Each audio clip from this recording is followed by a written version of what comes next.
আসসালামু আলাইকুম এভরিওয়ান।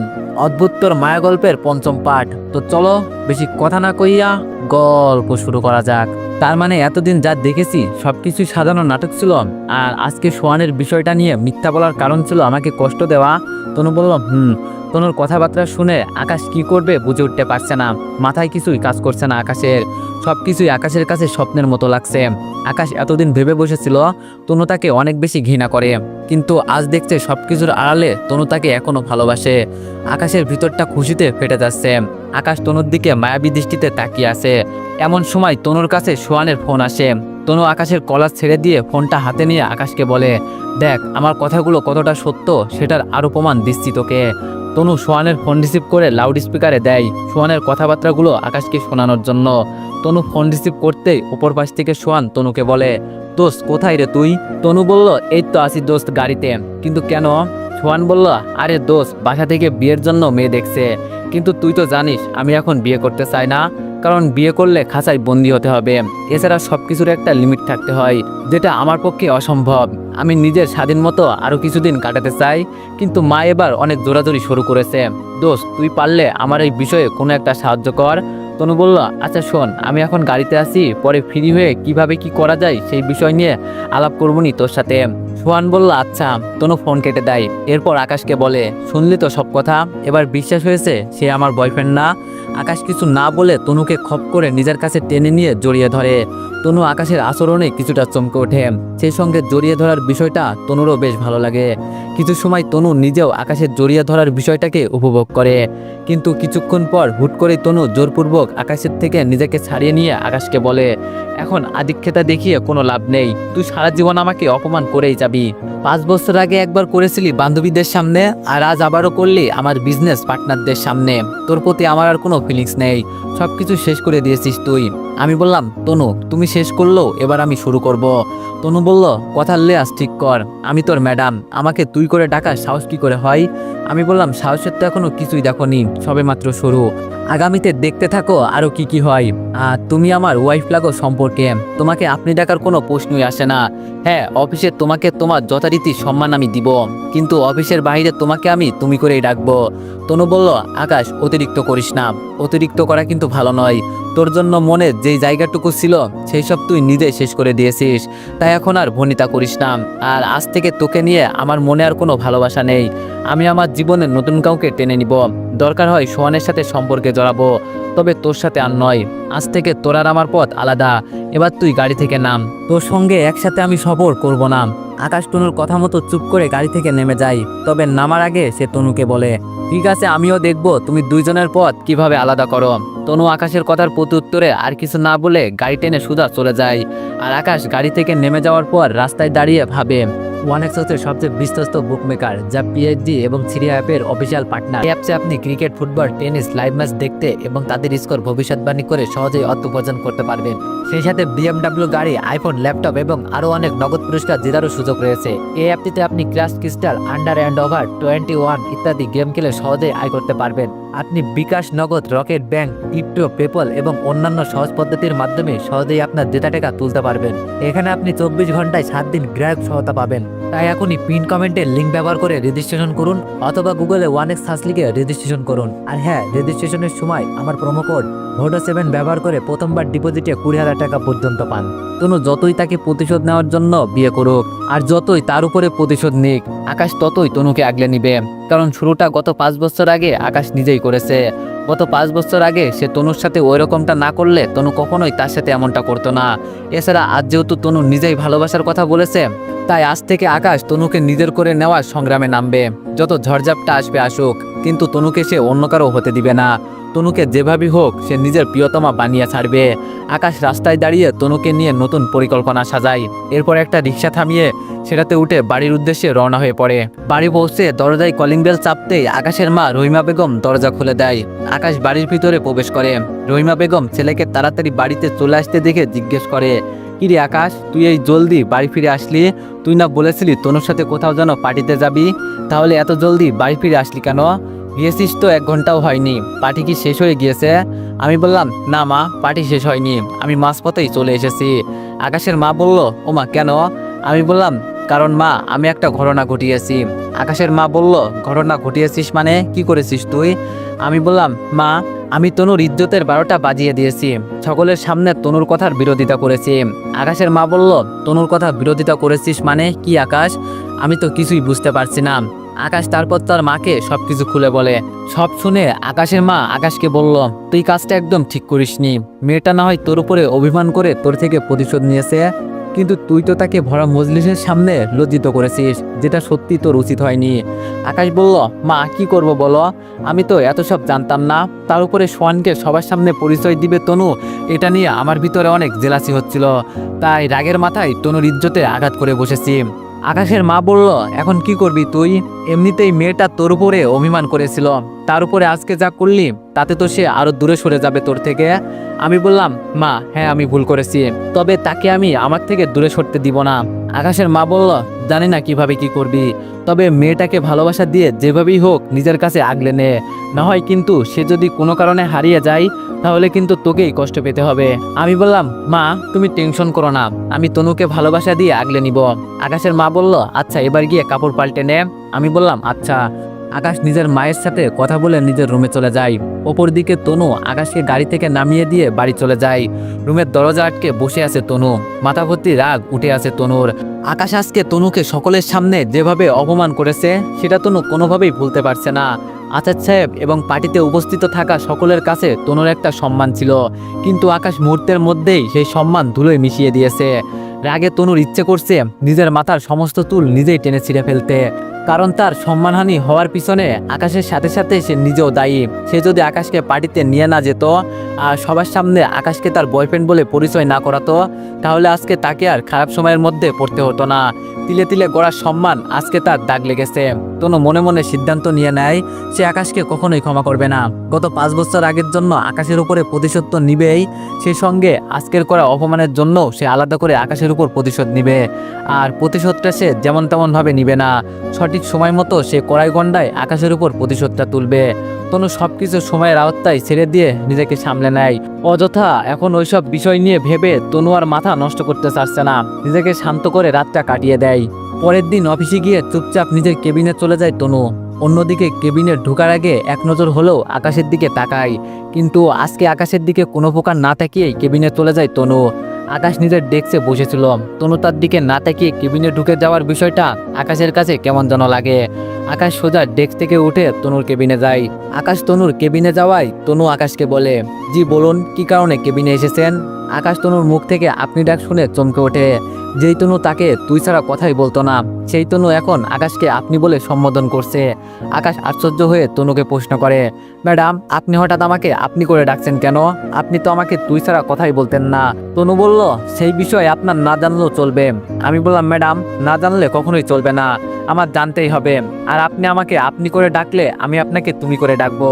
তনু বলল, সেটা আপনার ব্যাপার, তবে আজ থেকে আপনাকে আমি আপনি বলেই ডাকবো।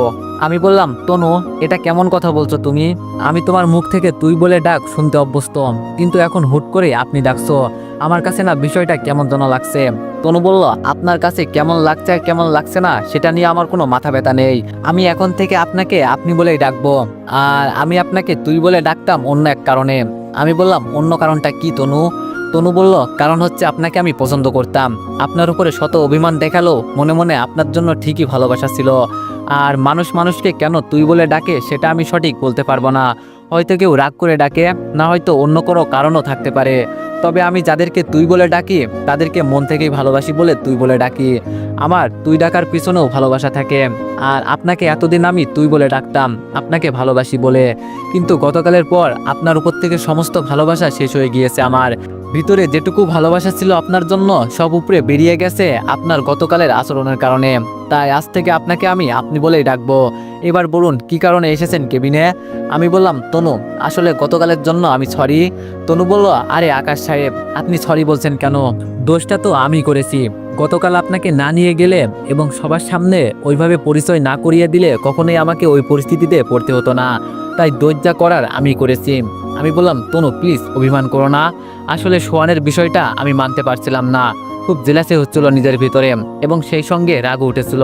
তাই আসলে না বুঝে ওই রকমটা করে ফেলেছি। আর আমি ওই সময় ভাবতেও পারিনি যে আমার ওই রকম করার কারণে তোমার সম্মান নষ্ট হবে। রাগের মাথায় যা ভালো মনে হয়েছে তাই করে ফেলেছি, প্লিজ তুমি আর অভিমান করে থেকো না। তনু বলল, আকাশ সাহেব প্লিজ টপিকটা বাদ দিন, আর যা হয়েছে সেটা গতকাল চলে গিয়েছে। আমি আর এই টপিক নিয়ে কথা বলতে চাই না। আপনার আর কোনো কাজের কথা থাকলে সেটা বলুন, না হয় নিজের ডেস্কে গিয়ে বসে থাকুন। তনু আকাশকে চলে যেতে বলে, কিন্তু আকাশ না গিয়ে উল্টো তনুর কাছে গিয়ে দাঁড়ায়। এরপর তনুকে বলে, চেয়ার থেকে ওঠো। তনু বলল, মানে? আমি বললাম, মানে হলো চেয়ার থেকে উঠে দাঁড়াও। তনু বলল, আজব, চেয়ার থেকে উঠে দাঁড়াবো কোন কারণে? আমি বললাম, কারণ আমি তোমাকে দাঁড়াতে বলছি, তাই তুমি উঠে দাঁড়াবে। তনু আকাশের কথা মতো চেয়ার থেকে উঠে দাঁড়ায়। এরপর আকাশকে প্রশ্ন করে, দাঁড়িয়েছি, এবার বলুন কি কারণে আপনি আমাকে দাঁড়াতে বলছেন? আকাশ তনুর প্রশ্নের উত্তর না দিয়ে তনুর চেয়ারটা হাত দিয়ে ধাক্কা দিয়ে কিছুটা দূরে সরায়। তারপর হুট করেই তনুকে বুকে টেনে নিয়ে শক্ত করে জড়িয়ে ধরে বলে, তনু আমি সত্যি সরি। তনু আমি কখনো চাইনি তোমাকে কষ্ট দিতে, কিন্তু যা হয়েছে তার জন্য আমি সত্যি অনুতপ্ত এবং ক্ষমাও চাচ্ছি তোমার কাছে। তনু তুমি আমাকে ক্ষমা করে দাও। আর এই যে নাও, তোমাকে শক্ত করে জড়িয়ে ধরলাম। আগামীতে আর কখনো তোমাকে আমি কষ্ট দিব না, সব সময় এভাবে আগলে রাখবো। প্লিজ তুমি আমার উপরে আর অভিমান করে থেকো না। তনু খানিকের জন্য থমকে যায় আকাশের আচরণে। সেই সঙ্গে তনুর ভিতরে কেমন যেন এক ধরনের শিহরণ হচ্ছে। তনুর শ্বাস প্রশ্বাস ঘন হয়ে গিয়েছে। তনু এক প্রকার আটকে গেছে আকাশের মায়াজালে। তবে কিছু সময় পর তনু নিজের মনকে সামলে নিয়ে আকাশকে বলে, কারণ আমায় আপনার ভালোবাসার আর দরকার নেই আমার। আপনার কাছ থেকে এই জীবনে অপমান ছাড়া আর কিছুই পাইনি। 5 বছর আগে না হয় যা করেছেন সেটা বাদ দিলাম, কিন্তু গতকাল যা করেছেন সেটার জন্য আমার মান ইজ্জত ধুলোয় মিশে গেছে। এক চুটকিতেই সব শেষ করে দিয়েছেন আপনি। মাথার ঘাম পায়ে ফেলে নিজের একটা অবস্থান তৈরি করেছি, কিন্তু আপনি সব শেষ করে দিয়েছেন। আমার আর আপনাকে চাই না, ছাড়ুন আমায়। আমি বললাম, তনু তোমাকে ছাড়ার উদ্দেশ্যে ধরিনি, আজীবন আগলে রাখার জন্য ধরেছি তোমাকে। তনু আমিও তোমাকে ভালোবাসি। আগামীতে আর কখনো তোমার মান সম্মানে আঘাত লাগে এমন কোনো কাজ আমি করব না। তনু বলল, আগামীতে না হয় করবেন না, কিন্তু গতকাল যেটা করেছেন সেটার কি হবে? আচার সাহেবের কোম্পানি আর আমার কোম্পানি মিলে একটা প্রজেক্ট নিয়ে কাজ করছি, যার দরুন উনার সাথে আমার আরো বহুবার দেখা হবে। কিন্তু আমি আগামীতে আচার সাহেবের সামনে কোন মুখ নিয়ে দাঁড়াবো বলতে পারবেন? আমি বললাম, না আমার জানা নেই আমার কি করা উচিত, তবে বিশ্বাস করো আমার তোমাকেই লাগবে আর আমার তোমাকেই চাই। তনু বলল, কিন্তু আমার আপনাকে চাই না, মানে চাই না, কাউকে প্রয়োজন নেই আমার, এবার ছাড়ো না মাই। তনু আকাশকে ছেড়ে দিতে বলে, কিন্তু কে শোনে কার কথা? তনু আকাশকে এখনো নিজের কাছে জিম্মি করে জড়িয়ে ধরে রেখেছে। কিন্তু তনু যত ছাড়া পাওয়ার চেষ্টা করছে, আকাশ ততই তনুকে আরো শক্ত করে জড়িয়ে ধরে রাখে। এমন সময় হুট করে অফিসের ম্যানেজার খালেক সাহেব কোনো একটা কারণে তনুর কেবিনের দিকে আসে। খালেক সাহেব তনুর কেবিনের দরজা খুলে ভিতরে ঢোকার জন্য অনুমতি নিতে যাবে, তখনই সে দেখে আকাশ তনুকে জোরপূর্বক জড়িয়ে ধরে রেখেছে। খালেক সাহেব এই দৃশ্য দেখে অনুমতি ছাড়াই তনুর কেবিনের ভিতরে প্রবেশ করে দুইজনের কাছে চলে যায়। এরপর আকাশ থেকে তনুকে ছাড়িয়ে নিয়ে আকাশের কলার চেপে ধরে বলতে শুরু করে, এই বেয়াদব, তোর কত বড় সাহস, তুই ম্যাডামের সাথে জোরাজোরি করিস অশ্লীলতা করার জন্য? দাঁড়া, তোর আজকে খবর আছে। এখন তোকে অফিসের সবার সামনে টেনে হিসেবে নিয়ে গিয়ে আবার অপমান করব, তারপর কষে একটা মার দিব। চল তুই আমার সাথে। ম্যানেজার আকাশের কলার ধরে টেনে নিয়ে যাওয়ার জন্য এক কদম সামনে পা ফেলতেই তনু সজোরে চেঁচিয়ে বলে ওঠে, খালেক সাহেব এই মুহূর্তে ওর কলার থেকে হাত নামান, না হয় আপনার হাত আমি কবজি থেকে কেটে দুটুকরো করে ফেলবো। আপনি কোন সাহসে ওর গায়ে হাত দিয়েছেন? এত বড় আসপদ্দা কি করে হয়েছে আপনার? খালেক সাহেব পুরো থমথম খেয়ে যায় তনুর কথায়। তিনি তনুকে বাঁচাতে আসলো, কিন্তু তনু তাকে উল্টোই ঝাড়ি দিয়ে কথা শোনাচ্ছে। খালেক সাহেবের মতন আকাশও থমথম খেয়ে যায় তনুর কথাবার্তা শুনে, কারণ সে তনুকে জোরপূর্বক জড়িয়ে ধরে রেখেছিল। তনু তাকে এখন বাটাম দেওয়ার কথা ছিল, কিন্তু তনু তা না করে উল্টো অফিসের ম্যানেজার খালেক সাহেবকেই বকছে। খালেক সাহেব আর আকাশ দুজনেই হতভম্ব হয়ে তনুর দিকে তাকিয়ে আছে। তনুর কথাবার্তা সবকিছুই কেমন যেন তাদের মাথার উপর দিয়ে যাচ্ছে, বিশেষ করে খালেক সাহেবের। তনুকে বাঁচানোর কারণে তিনি যে উল্টো প্রশ্নের মুখে পড়ে যাবেন সেটা খালেক সাহেব কখনোই ভাবতে পারেনি। তনুর প্রশ্নের প্রতি উত্তরে কি জবাব দিবে খালেক সাহেব সেটা বুঝে উঠতে পারছে না। দ্বিধাদ্বন্দ্বে পড়ে গিয়েছে খালেক সাহেব, সেই সঙ্গে মুখ থেকে কোনো কথা বেরোচ্ছে না। মনে হচ্ছে যেন কেউ খালেক সাহেবের মুখে তালা লাগিয়ে দিয়েছে। বোবার মতো অদ্ভুত দৃষ্টিতে তনুর দিকে তাকিয়ে আছে খালেক সাহেব। অপরদিকে খালেক সাহেবের কাছে কোনো উত্তর না পেয়ে তনু খালেক সাহেবকে আরো রাগান্বিত কণ্ঠে বলেন, কি হলো, কোনো কথার উত্তর দিচ্ছেন না কেন খালেক সাহেব? আপনি কোন সাহসে ওর কলারে হাত দিয়েছেন, উত্তর দিন। খালেক সাহেব এবার মুখ খুলে উত্তর দেয়, ম্যাডাম আমি কেবিনের দরজা খোলা মাত্রই দেখতে পেলাম এই বেয়াদবটা জোরপূর্বক আপনাকে জড়িয়ে ধরে অশ্লীলতা করার চেষ্টা করছে। তাই আমি ওর শার্টের কলার চেপে ধরেছি। তনু বলল, সে আমার সাথে অশ্লীলতা করলে তাতে আপনার সমস্যা কোথায়? খালেক সাহেব বলল, ম্যাডাম আমার কোনো সমস্যা নেই, তবে আপনি আমার অফিসের ম্যাডাম, আপনার বিপদ হলে এগিয়ে আসা আমার দায়িত্ব।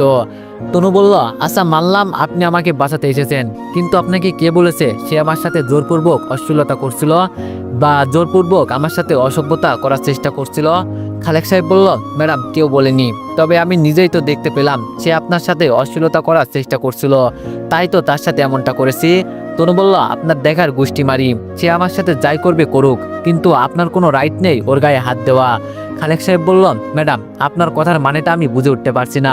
দোষ করলো সে আর আমি আপনাকে বাঁচালাম, আপনি কথা শোনালে তো তাকে শোনানো উচিত, কিন্তু আপনি তা না করে উল্টো আমায় কেন কথা শোনাচ্ছেন? আমি তো কোনো দোষ করিনি ম্যাডাম, দোষ তো করেছে সে, আর আমি তো আপনার উপকার করেছি। তনু বলল, খালেক সাহেব নিজের লিমিটে থাকেন, আপনাকে কেউ বলেনি আমার উপকার করার জন্য, আর না আমি চেঁচিয়ে কারোর কাছে কোনো সাহায্য চেয়েছি। সে আমার সাথে যা ইচ্ছা হয়েছে করেছে, আর ভবিষ্যতে যা ইচ্ছা হবে তাই করবে। তার ইচ্ছে হলে সে 1000বার আমার জড়িয়ে ধরবে, তার ইচ্ছে হলে সে 1000বার আমার গায়ে হাত দিবে, তার ইচ্ছে হলে সে 1000বার আমার সাথে জোরাজুরি করবে, তার ইচ্ছা হলে সে 1000বার আমার সাথে অসভ্যতা করবে। মোট কথা তার যা ইচ্ছা হবে সে আমার সাথে তাই করবে, কিন্তু আপনার তো কোনো অধিকার নাই তার ইচ্ছার মাঝে এসে বাধা হয়ে দাঁড়ানোর, কারণ হি ইজ মাই হাজব্যান্ড, তার পুরোপুরি অধিকার আছে আমার শরীরে স্পর্শ করার। কিন্তু আপনি কোন অধিকারে আকাশের শাড়ির কলার চেপে ধরেছেন, তাও আবার আমার চোখের সামনে? খালেক সাহেব তনুর কথা শুনে পুরোপুরি আবুল হয়ে যায়। তনুর কথা শুনে প্রথমে কি অবাক হয়েছে, তার চাইতে 3 গুণ বেশি অবাক হয়েছে বর্তমান তনুর মুখে আকাশের সম্পর্কে জানতে পেরে। অফিসের একজন সাধারণ অ্যাসিস্ট্যান্ট বা নিম্নমানের কর্মচারী যে অফিসের ম্যাডামের স্বামী হতে পারে, সেই বিষয়ে খালেক সাহেবের আগে কোনো ধারণাই ছিল না। খালেক সাহেব পুরোদমে অবাক, শ্বাস প্রশ্বাস উল্টাপাল্টাভাবে চলতে শুরু করেছে খালেক সাহেবের। বীর বাহাদুর সাজতে গিয়ে যে নিজেই পায়ে কুড়াল মেরেছে সেটা খালেক সাহেবের এখন বুঝে এসেছে। চাকরি বাঁচাতে করুণ সুরে তনুকে বলে, ম্যাডাম আমার ভুল হয়ে গেছে, আমাকে ক্ষমা করে দিন, বিশ্বাস করুন আমি জানতাম না আকাশ সাহেব আপনার হাজব্যান্ড, ম্যাডাম আমার মস্ত বড় ভুল হয়ে গেছে, প্লিজ ম্যাডাম এবারের মতো আমায় ক্ষমা করে দিন। তনু বলল, ক্ষমা আমার কাছে নয়, ক্ষমা চাওয়ার হলে আকাশের কাছে চান। খালেক সাহেব বলল, আকাশ সাহেব আমার ভুল হয়ে গেছে, আমি সত্যিই জানতাম না আপনি ম্যাডামের হাজব্যান্ড, তাই না বুঝে আপনার শার্টের কলার ধরে ফেলেছি। আকাশ সাহেব আমায় এবারের মতো ক্ষমা করে দিন। আকাশের মুখে কোনো কথাবার্তা নেই। খালেক সাহেবের কথার কোনো উত্তর না দিয়ে ড্যাব ড্যাব করে তনুর দিকে তাকিয়ে আছে। খালেক সাহেব আকাশকে কলার চেপে ধরে অপমান করায় তনু যা রিয়াকশন করেছে তা দেখে আকাশ হুঁশজ্ঞান হারিয়ে বসেছে।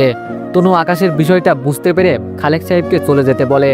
খালেক সাহেব 1 সেকেন্ডও দেরি না করে তনুর কথা মতো কেবিন থেকে বেরিয়ে যায়। খালেক সাহেব কেবিন থেকে বেরিয়ে যাওয়ার পর তনু আকাশকে বলে, আপনার আবার কি হলো, আপনি আমার দিকে এমন ড্যাব ড্যাব করে তাকিয়ে আছেন কেন?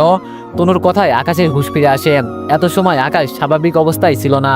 তনুর প্রশ্নে আবার স্বাভাবিক হয়ে যায়। নরম গলায় উল্টো তনুকে প্রশ্ন করে, আচ্ছা তুমি তো আমার উপরে প্রচণ্ড রেগেছিলে, একটু আগেই বললা আমাকে তোমার চাই না, আমাকে তোমার আর দরকার নেই, কিন্তু তুমি হুট করে স্বামীভক্ত হয়ে গেলে কি করে? যেই না খালেক সাহেব আমার কলার চেপে ধরেছে তখনই তুমি রেগে মেগে ফায়ার হয়ে গেলে, কাহিনী কি তনু? তনু বলল, কাহিনী কিছুই না, আর আমি স্বামীভক্তও না। আমি বললাম, তাহলে একটু আগে আমার কারণে খালেক সাহেবের সাথে রেগে যাওয়া এবং খালেক সাহেবকে আমাদের বিষয়ে যেই সব বললা সেই সব কি ছিল? তনু বলল, আকাশ সাহেব আপনাকে একটা কথা বলি, আপনার বলা কথাগুলো সত্যি আর আমি সেজন্য কথাগুলো বলেছি, তবে রেগে যাওয়ার পিছনে অন্য একটা কারণ আছে। আমি বললাম, কি কারণ তনু? তনু বলল, কারণ হচ্ছে আমাদের মাঝে যে সমস্যাটা হয়েছে সেটা আমাদের দুজনের ব্যক্তিগত, কিন্তু তাই বলে যে আমি আপনার মতো মানুষকে সবার সামনে অপমান করব বা সকলের সামনে অপমানিত হতে দিব, এটা তো হতে পারে না। ব্যক্তিগত সমস্যা সেটা ব্যক্তিগতই, এটাকে কেন্দ্র করে আপনার সম্মানে আঘাত করার কোনো প্রশ্নই আসে না। তবে আপনি দেখে হয়তো আমায় অপমান করতে পেরেছিলেন সকলের সামনে, কিন্তু আমার পক্ষে সম্ভব না সেটা করা। তবে হ্যাঁ, আমিও আগেরবার অফিসের সকলের সামনে আপনাকে অপমান করেছি, যেটা আমার মস্ত বড় একটা ভুল।